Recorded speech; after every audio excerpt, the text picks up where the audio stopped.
Hi everyone. It's been a while, hasn't it? It's been about 6 months since we've done any type of podcast, live show, whatever. But these two lovely people called, and how could I say no? The hospice, the charity that we're going to talk about today, is incredibly close to my heart. My best friend, as you all know, passed away there 18 months ago, and we did that great raffle where we raised, I think it was almost £3,000. But we're back with a new idea and a new challenge, and we really want everybody to get involved. So I really want to welcome Sarah and Claire from the Princess Alice Hospice in Surrey. How are we? Hi, Sean. Hi. Very good, thank you. Claire, just give us a quick rundown of what this event is, and where people can sign up before we sort of get into the meat and bones of everything. Great. Well, thanks for doing this for us, Sean. So Talk the Walk as an event that is taking place on the 9th of April. We're starting off at Esher Rugby Club. We're doing a 10-mile walk that will take us through Colburn, Hirsch and back to Esher Rugby Club. And when you get back there, you get a pint, a burger, a medal for taking part, and you get to watch a game of rugby with Esher, who've been very generous supporters of the hospice as well. The event is 10 miles. We want it to be a challenge because it is a fundraising event. We want to try and raise 30,000 from this event to help support our bereavement services at the hospice. But we've also put on a 4-mile walk for some people who feel that 10 miles might be a challenge. So if you had an older family member or less able family member, they can also take part too. But it's the whole idea of the event is to have a lot of fun whilst addressing a really, really important subject. And our research shows, which Sarah will talk a little bit more about, that only 1 in 3 men access our bereavement services, and they feel they have to be tough in times of difficulty in bereavement. And so we put on this event to bring everyone together to say, come on, guys, it's okay to talk about this. You're going to have fun. You're walking together. You're talking together. And you're going to have a great day out whilst you are doing a great thing for a local charity. And I can go into some of the funding issues later on, but we are really, we really need everyone's money. We need them to have fun taking part. And Sarah, as Claire sort of just touched on there, why is it important that 1 in 3 people are only taking up the services that you offer? Why is it important that the people get the help that they need? Because I think that it's shown that both men and women both experience the same level of grief. The relationships they form in life are no less significant. It's just there is something about accessing services and naming, actually, I need some support, that seems to be harder for men. And that's why we've got to really find a way to start having these conversations so that we can ensure that actually grief is acknowledged in everybody, and that everybody deserves some sort of support for what they're going through when they lose someone they love. Yeah, everyone will suffer from grief. It's it's a circle of life, isn't it? But why do you think there's such a, and we've talked to the mental health conversation for men has certainly moved on in recent years, but why do you think it's still that stigma? Are you seeing that it's getting better as sort of time has moved on? Yeah, I think there are more men seeking therapy than ever before, and that I can see with private practice and clinical work. But at the hospice, we also do a range of activities and group activities. And the men that come along to those peer support activities and meet others and are around other people grieving and going through things at the same stage of the grieving process that they're going through really value the lived experience of the others around them. And we see huge the relationships that are formed with people, that companionship, that support is so helpful, I think, for mental health and for not carrying it alone, carrying the grief alone. So I think it is improving in some areas, but not in others. How much did the lockdown situations almost hinder all of the hard work that's sort of been put in beforehand. Then I think lockdown has had a huge impact on the goodbyes that people wish they would have had with people that they loved. It kept us isolated, and you're then alone with your feelings. And I think that's something that we are always trying to encourage people to not feel alone with their feelings of distress and sadness and grief and anger and frustration and all of the things that they're carrying silently. When you're then in a situation where you're told, actually, you know, for the good of the country, you've got to stay indoors. You can't mix, you can't go out there and see other people. It has a huge impact on the people in your life. So there aren't those moments of care and of concern, and you're not being seen as much. So it's had a huge impact on people's mental health, worryingly so.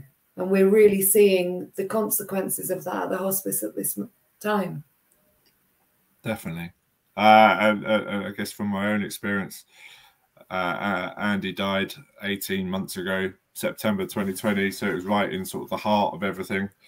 And it took me about a year to even contemplate talking to somebody else. It took my wife to notice everything that sort of been building up and, you know, bottling everything up for a year, to get to the point where I had to go and talk to somebody. And actually it was probably the best decision I've ever made, because I sleep with a clear head. I don't have I have the happy memories rather than the how do you put it, anger, all the different stages, I guess, anger and whatever, and you know, not having that goodbye as such. So yeah, it took me about a year and you know, we're 6 months in, and it's an every 2 week thing, and you know, I'm probably happier than ever have been for a long time. So I know how important it is to have those sort of conversations, and I want people to get involved in this. And Claire, tell us about the impact that I guess COVID had on the hospice itself, and the charity side of it. Absolutely, yes. So the hospice itself, I mean, we continued operating during COVID. We had minimal numbers of patients, but obviously there were lots of other challenges that our clinical staff had in terms of caring for people with lack of PPE. And in fact, there was a great piece on Newsnight about the hospice, which anyone could have a look at just to see how it really impacted on it. But, you know, I think in terms of things from my point of view, the fundraising, some people sort of changed their fundraising and decided to support other charities during lockdown. So that had a really big impact on community and events fundraising. And as a local hospice, I mean, we care for people in a 600 square mile area. So it's a huge area. You know, we have around 1,000 people at any one time that we're caring for. We look after around 80% of the people we look after actually looked after in their homes or in care homes. So not actually based at the hospice, although we do have an inpatient unit. But, you know, the impact is huge. And, you know, as you've mentioned, your friend Andy was very young. I think our youngest patients are 18. And we got delivering care to people that are 107 years old as well. So there's a lot of people here that need our care. And I think the other thing that I think is really important, and obviously what we're talking about bereavement, it's not just the end of life care that our nurses and doctors and therapists are so excellent at delivering, but it's looking after the friends and the family and those that are affected by such tragic situations and looking at them afterwards. And I think in last year they delivered something like just under 600 6,000 patient and family support sessions. So that just shows really how it's not just the clinical medical side of things, it's so important. And I think delivering our bereavement services costs something like 327,000 a year. The hospice costs 10.1 to deliver its care of a year. We only get around 24% funding from the NHS. So the rest of that money does come from our income with the community. Legacies, lottery, retail, gifts and wills, lots of things like that. But actually the community fundraising is really important, because for an event like this, it's bringing people together and it's giving people the opportunity to physically do something, to pay something back, or to make them feel they're making a difference. And maybe, you know, sometimes atoning for something, sometimes it's just about wanting to give back, sometimes it's just about being active. So something like a walk is so positive on many levels. It brings people together, they share their experience, and they're doing something physically, which is also, as we know, good for mental health, as well as raising funds, which gives people some sort of sense of purpose, I think. And if they can do something that in memory of someone they've lost and loved, I think it gives a great sense of well-being as well. So yes, it's really crucial, the community support. Absolutely. And for Sarah, your point of view, how important is it that people get the help that they need? It's God, it's life-giving, is what I would say, that people get the support that they need. It's finding meaning in life again, often for people who've been through so much trauma. We have people, who I've spoken to in the last few weeks who have lost the closest person to them in their life, and they're thinking, I don't know how I move and get through life now at this point. And that's where they're at. But this sense of actually people then joining our early bereavement cafes, where they meet others who are saying, actually, I feel similar to you. I may have had a very different relationship with that person, but actually I hear you, and I can hear what you're saying. Because if you've not been through that experience, it can feel, Terry could feel really overwhelmed by hearing someone say that. Whereas actually, if you've gone through grief on a really significant level, you can understand the depths of despair that people go through. And so if you start making connections in the community, we have our community bereavement cafes, which are run across our care area, where people can drop in and they can meet others and have a cup of tea and sit down, and they don't need to talk. They can just listen to others' experiences, and that's helpful too. The walk and talks, we do bereavement walk and talks, and they're a great success at the hospice.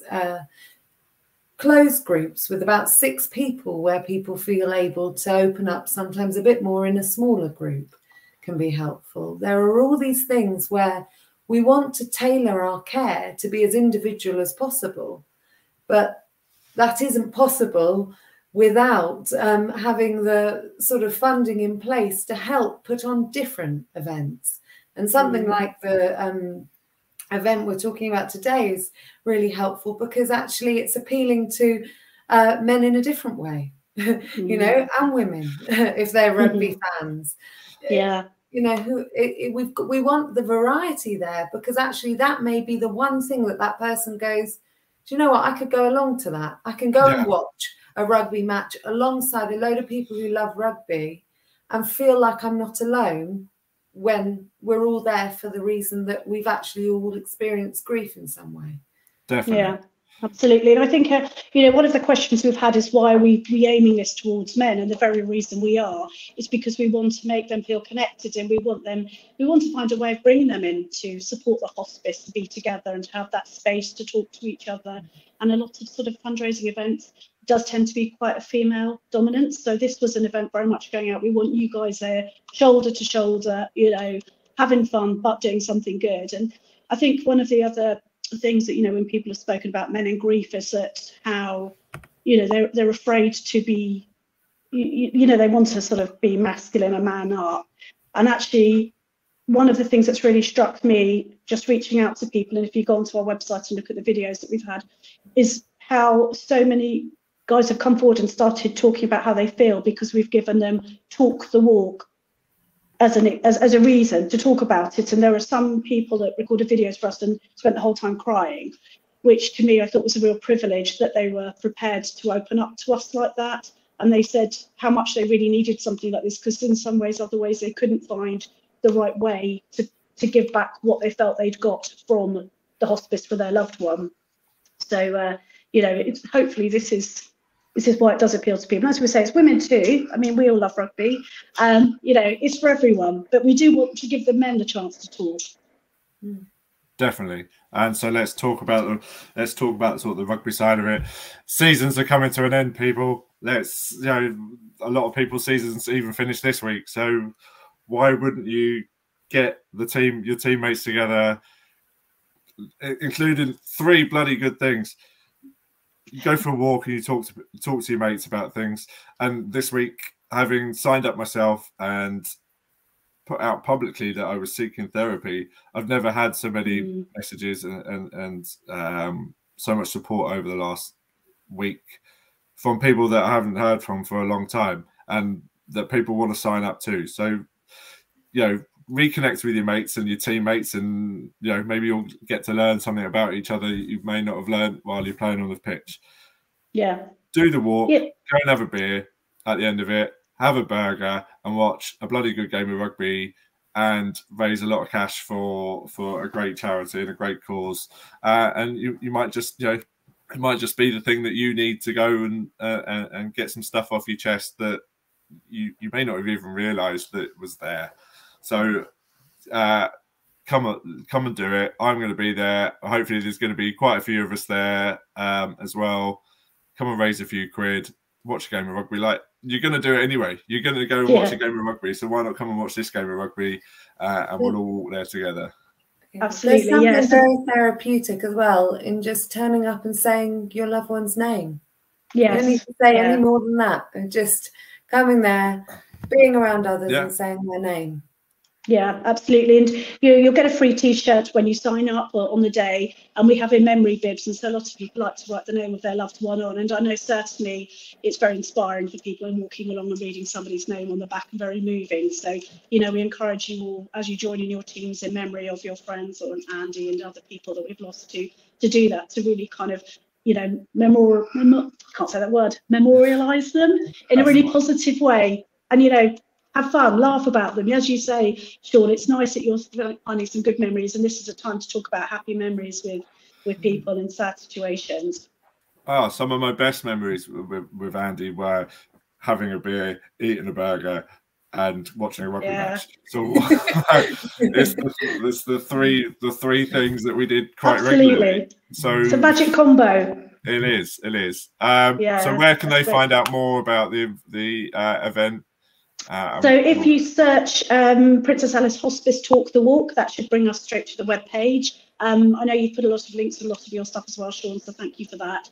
The other thing just to say as well, if you didn't feel that you could take part in the sponsored walk, we need lots of volunteers to help make sure that the walk goes safely and well for our supporters. So if that was something you didn't feel you wanted to take part in that, but would like to give something back and just turn up on the day, help marshal people, we're looking for lively people who might do a little wiggle, a little jig whilst they're cheering people on. You know, we want to make this a brilliant day out for everyone. So any way you can help. If you just wanted to donate to Talk the Walk, you can sponsor Sean. Sean, you can put your Just Giving page up. Yeah, and I'll make sure that's all in there. Yeah, sponsor that. But it'd be lovely to take part. And even if there's something else you wanted to do for us, like run the marathon after you've done your 10 miles, we're taking marathon applications too. But I think a 10-mile walk with a game of rugby and a beer and a burger is by far the most pleasant and fun way you can look to fundraise for an absolutely amazing local cause.